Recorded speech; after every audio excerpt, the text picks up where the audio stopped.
what are the key challenges, that a consumer is facing?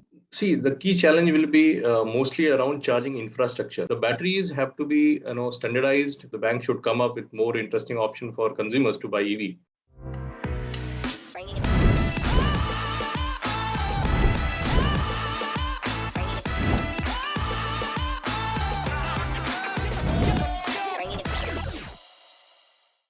Yeah. Hi. Good morning, Amit. How are you doing today? All good, Amit. Thanks for your call and good to Great. connect. Great. So before starting, let me set the context of the discussion first. So today we'll be talking about the future of e-mobility in India. And so basically the topic is, should your next vehicle be electric? So I'm sure, a lot of Indians are in the dilemma of, whether to go for a electric car, or should I stick to traditional, basically petrol and diesel vehicles, right? And that the same goes for two-wheeler as well, right? So yeah, today we have Mr. Amit Das, who is founder of ElectricOne. So yeah, hi Amit. Before we start the discussion, so I'm curious to know more about your journey. So how it all started, and if you can shed some light over there. Sure, thanks, Mohit. Thanks, Mohit, for this opportunity to talk to Startup Labs. So, see, I've been mostly into startups throughout my life, throughout my career, I'll say. And it goes back to college days when I started my own tiffin, service for my faculties, for my students. And then eventually I joined first startup called cocubes.com, initially in the year 2008. Yes, I was one of the fourth founding team member. And we started off in an apartment, a small apartment in Gurgaon. And from there, we scaled to almost 120 team members and some rounds of funding. And I traveled across India, name any place, small or big. I traveled across India. So that was a very enlightening experience for me. Post that, it got acquired by Invest company. I jumped into different forums, jobs before venturing into ElectricOne. Some startups also in between. And ElectricOne is more like a passion. I think I was in Germany, and I've been traveling to Germany a lot, and I've been very fascinated by the way Germans have built this ecosystem of electric mobility. The way they are making awareness camps for consumers, the way their charging system is evolved, that boost the adoption of EV. And that's what motivated me to come back to India and start this venture with my other co-founders. And we started thinking of manufacturing something, but eventually we got into retail. I'm fortunate for that, because I think retail is a bigger challenge than manufacturing in India, as of now. And that's where ElectricOne takes electric mobility to remotest of places of India, giving opportunities to young entrepreneurs to make their livelihood in the small towns, and giving a user a better experience and more contributing vehicle to environment. So one thing that sticks to my mind is you mentioned that while you were in college, you started tiffin service. So how it all started? So you used to have some vendor cook, and then you used to deliver it, or how? Yeah, I used to we used to order tiffin actually. Okay, and the tiffin was never good actually. So in those days, we hardly had some pocket money to buy or get food from outside. Always, like nowadays, Zomato, Swiggy. So I thought, if I own a tiffin company, I'll be able to get a better food. That's it. That was a motivation for me. And, and eventually, it was in the third year, I think, and I scaled that part. I supplied to almost 100 students and around 30 faculties per day. And when I left, actually, I left it that place, and that guy who is doing business is doing well as of now. Also, I'm in touch with him, and yeah, that was about it. Then Great, that's great. So I hope you enjoyed good delicacies, at least in the final years of the college, right? Yeah, absolutely. Out of home, you need some food, and India is more about food. So yeah, yeah, true, correct. Okay, so I'm sure that you have been in this industry, and you might have quite a bit of overview. That if you can just tell me a bit about industry size, the market of electric vehicles, and the whole ecosystem, like how it is as compared to, you took an example of Germany as well, right? So if I talk about the market or the ecosystem of electric mobility or vehicles in India compared to the US market or foreign market, so how it has evolved, or if you can shed some light over there. See, electric market is very, nascent market for India, also for the world. If I take example of China, almost in 2012, the entire ecosystem of EV matured in the two-wheeler segment. And to my surprise, almost 90% of the vehicles are through young companies. They're not, orthodox or conventional companies who have been existing for last so many years. That's an eye-opener. In Germany, the system is more backed by a charging infrastructure, so that range consciousness is very much eradicated there. So people don't have to worry about whether I will find a charging station or not, whether my vehicle will charge or not. Correct. That has boosted the adoption so much. In India, I think the market is very big, particularly in the two-wheeler segment. I'll again go back to my college days when I used to fill 50 rupees petrol. That petrol that point of time was 50 rupees, and per day. And if I was in the college, I could have got electric. Then it was like a money saver for me, for sure. And when I compare right now, India is more about middle class. A huge middle class, and people have aspiration to grow. We are a savings economy. We save money. Unlike Western countries. So petrol and fuel becomes a very important component of the budget for every families. And I feel that clear indication or motivation, particularly when petrol is so much high, nowadays, and more than 100 rupees, will be a fuel for adoption and very fast adoption. I'm seeing more than 1 crore vehicles on road by next, I think, 6 to 7 years here down the line, and I'm seeing a good charging infrastructure being prominent across India. Correct. So these are few strong pointers for us to ponder upon. That's great. So, I wonder now, what are the key driving factors for e-mobility in India? So basically, I'm sure, people are transitioning to EV or electric segments or vehicles for themselves. So what are the key factors that are, playing a pivotal role in this transformation? So obviously one is the petrol price. The import duty of petrol for India is huge. It's a huge cost for India, and contribution to pollution is again huge.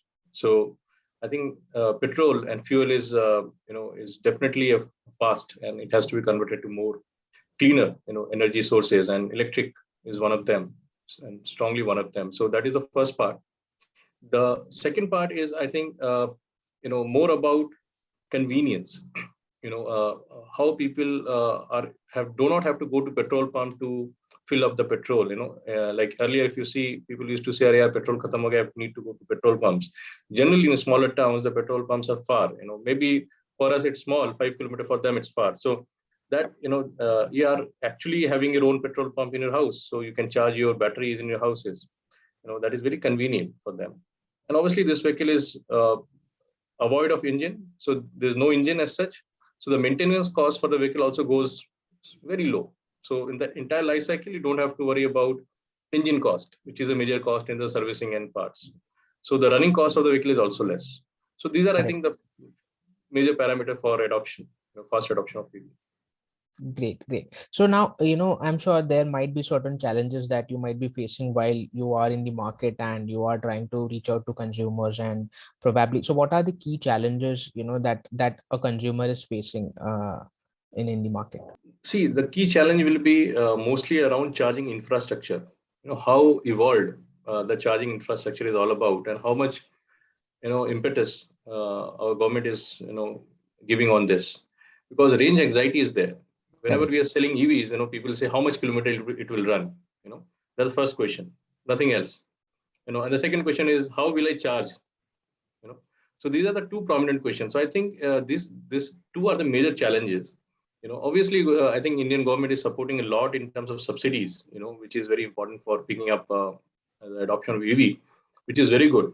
But I think beyond subsidy, it has to be a charging infrastructure. Correct. The batteries have to be standardized in one format. It has to be under one specifications, so that the charging and swappable infrastructure are well used by consumers. Correct. And obviously, the leasing facilities and finance facilities have to be more prominent, like normal petrol engines, IC vehicles. It has to be more prominent. The bank should come up with more interesting option for consumers to buy EV, which is missing. To be honest, which is missing as of now.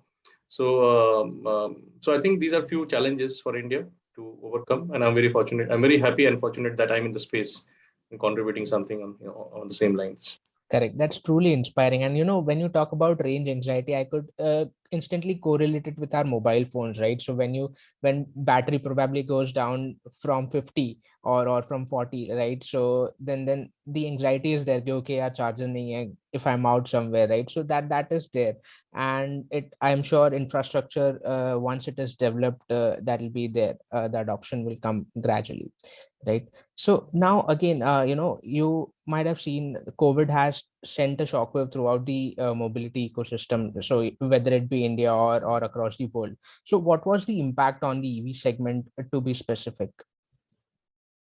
See, COVID, not to say COVID has actually increased, adoption of EV.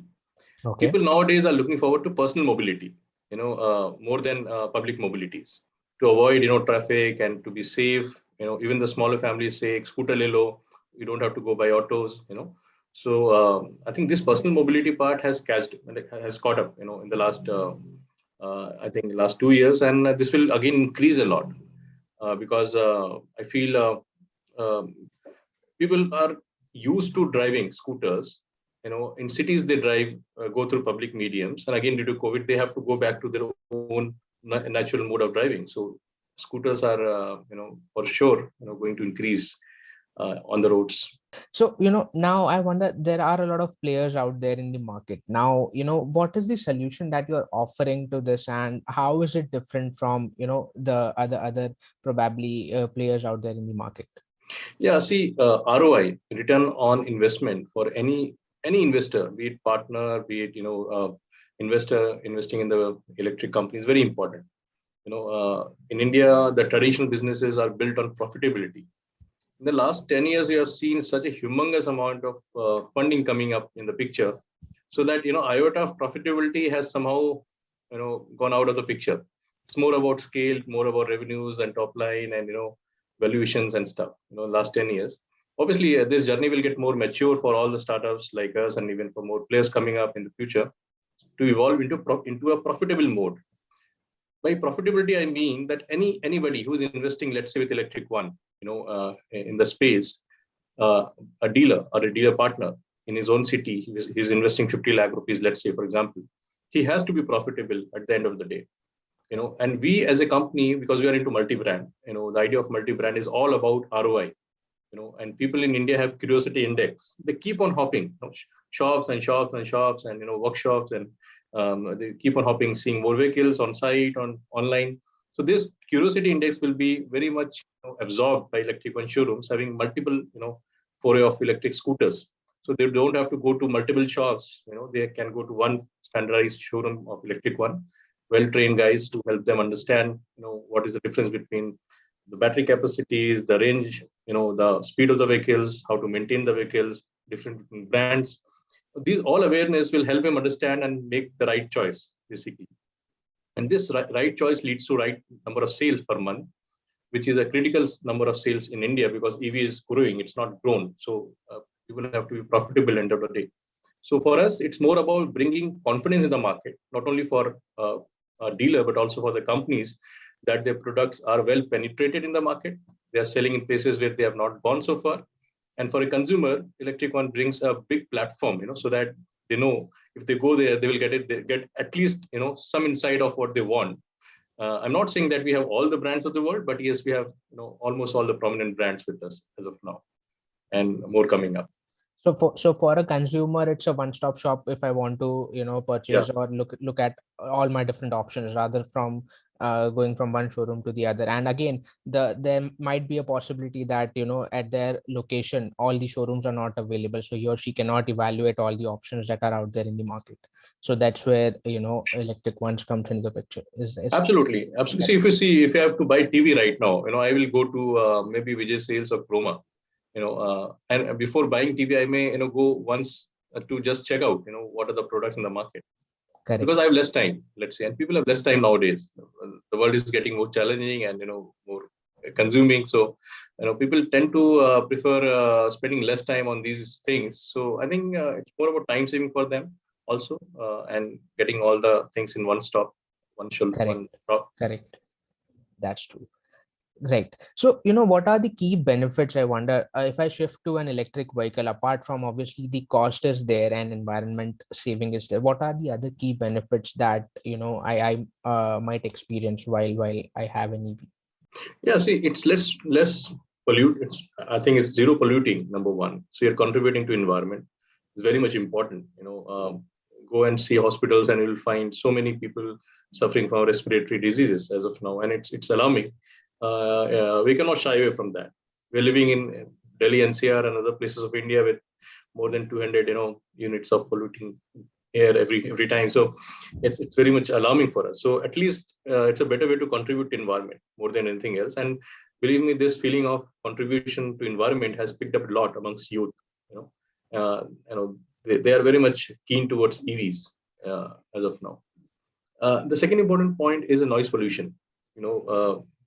Gone are the days where you show off, driving a bullet, and people hear. Now people prefer a very silent mode of communication. And this is not my trend. This is a Western trend coming up. If you're following some cultures, so we have to follow these better things also from them. So noise pollution is definitely being reduced a lot. And I think your overall spend on running reduces a lot. More than fuel, it's about running cost. You can spend that money, in better causes and better things. Um, these are few things, and uh, yeah, I think these are few more things to. Correct. And again, if I talk about initial investment, then I believe EV is matching somewhere the traditional two-wheeler segments which are out there for probably with the subsidies that government is offering, it is more or less the same if I compare the initial price investment as well. Is that right?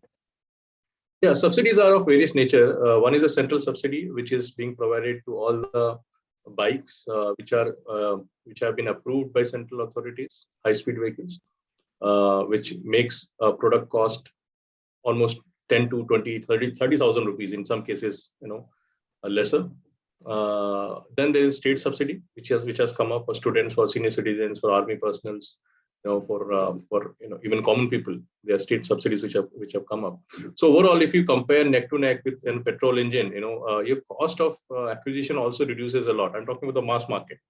Okay. Not talking about the niche market, which is more than ₹1,00,000, like Ola's or Ithas or other companies of the world. I'm talking about the mass market, which is less than ₹1,00,000. So this segment is huge. Mass market segment is huge, and this is more price conscious market. So basically, if you ask me, you buy an iPhone or you buy a scooter, is almost the same. And this comparison is maybe correct or wrong, but I think it's eye opener. So for people Correct. that we are buying mobile phones at almost ₹1,00,000, and the scooters are coming at 85,000 rupees. So communication have gone more costlier than mobility. Correct.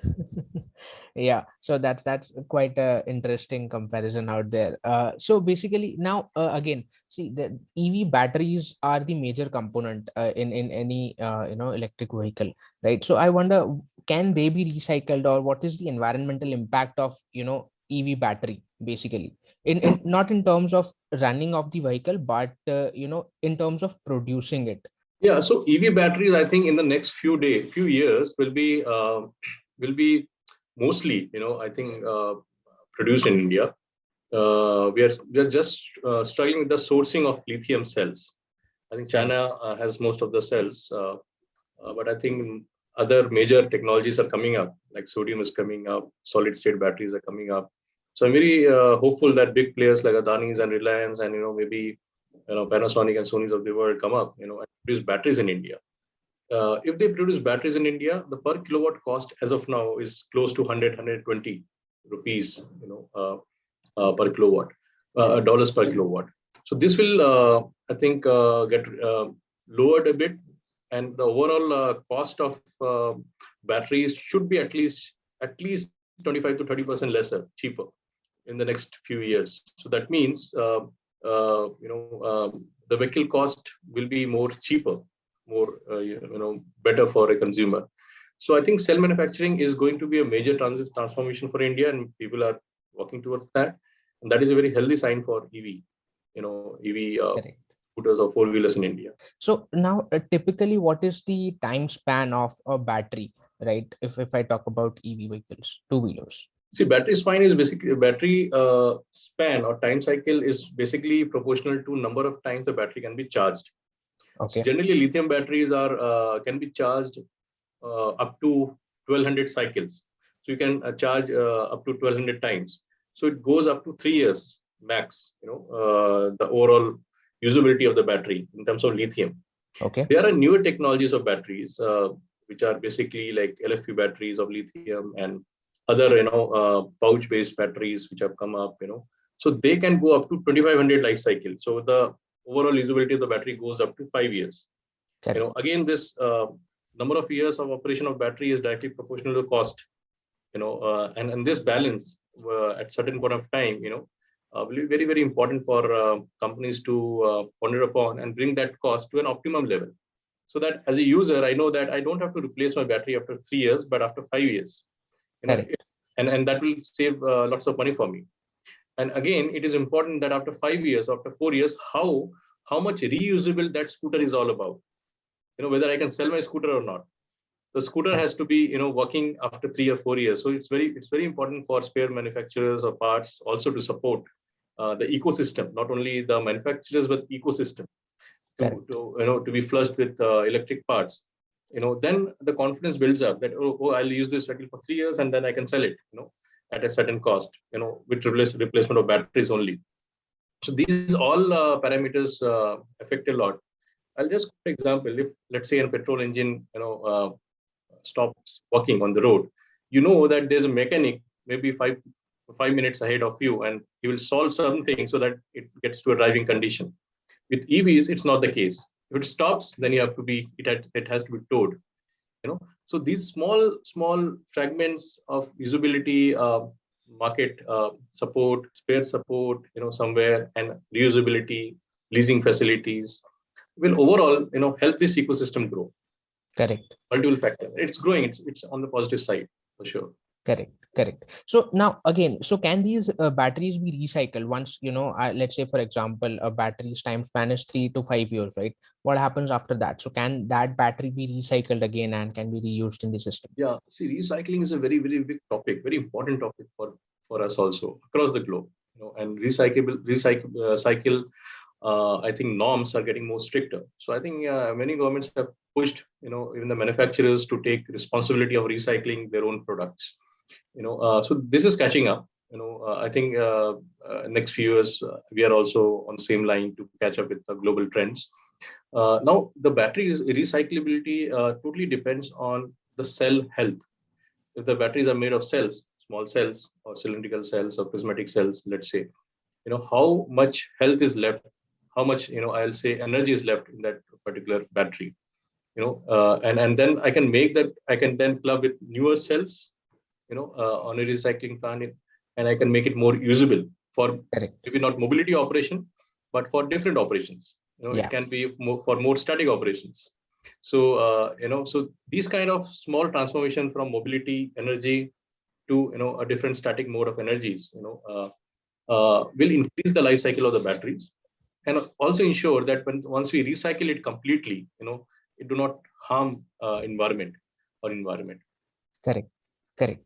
So that's there. So, again, there is a lot of things that are there in the market. Now, basically, EVs are people are adopting EV basically right now. What are your plans? How are you accelerating that adoption? I'm sure there must be certain steps that you are taking in order to, educate people more around the topic and things like that. So, what are the steps that you have taken? Probably ElectricOne has taken. See, ElectricOne is all about a platform for people to understand about EVs. Let's say, somebody comes up and says, "Sir, I need 200 kilometers per charge." I'll ask him, or my sales guy, or my the showroom guys will ask, "Why you need 200 kilometers, sir? Why you want to increase your cost by almost 40-50%? And you'll end up driving 100 kilometers only." So these are few, and why you need high power scooters? Why you just have to commute within 2 kilometers, and why you need high speed scooters? And so EV is all about optimization of cost. First thing that is most important. A user comes up, I say that please optimize your cost. Give us a right bullet points of your usability patterns. how you will be using the vehicle. And that analytics we have developed, that we can guide somebody to buy a right scooter fit for him. Because we have multiple scooters on a platform, so we don't have to be biased. And we have pretty much negotiated the margins well, so we don't have to worry about the margins also from seller perspective. So we kind of are giving an unbiased approach to a consumer to choose the right vehicle. That's the first thing. Second is all about service. In the last few years, there are many single brand showrooms which has started across India. They have also shut down their operation. So Correct. this brings the entire credibility of the operation down. A Yeah. consumer says, "Oh, I'll buy from this small shop, and whether this will survive or not, that's a question mark." So that stops him from buying EV. So my message from this through this forum is all the individual manufacturers that please choose your dealers well. We choose our dealers well. We choose them with credibility, capital investment, capabilities, the background, whether he's in the automobile business or not, and how much investment he is going to keep, and how much long-sightedness he has, whether he's here for the longer run or he is here for making quick money. Because if he is there in the town, and he keeps on building the base, consumer will get confidence. They will confidence that my vehicle will get serviced through the showroom, which is going to exist for long. So these are few things, two things I think more prominent for us, which we are doing as a company, ElectricOne, to support the ecosystem. Correct.